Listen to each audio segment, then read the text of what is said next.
Basically कितें आशिल्लें की government of India department of consumer affairs legal metrology डिपार्टमेंटान आमकां एक हें धाडिल्लें with regard to corona virus ए मास्क आनी सॅनिटायझराचेर since they have brought on the Essential Commodities Act, they are sold at the higher MRP. So based on that, for last 3 days we have been carrying out a drive, and today our drive was carried out in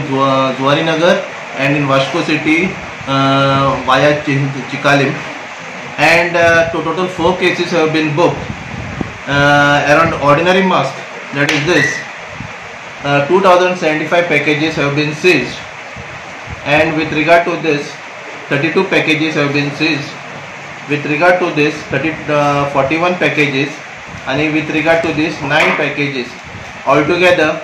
total 2596 packages have been seized, wherein they were not bearing month, name and complete address of the manufacturer, importer and the packer, month and year in which the commodity is manufactured, pre-packed or imported. Important one is the maximum retail price is not printed, and in case of consumer complaint where you want to complain that customer care detail is not there. What we have noticed is that this mask we have seized from a pharmacy, and the pharmacist has purchased this from an hardware shop which is basically for the industrial equipment.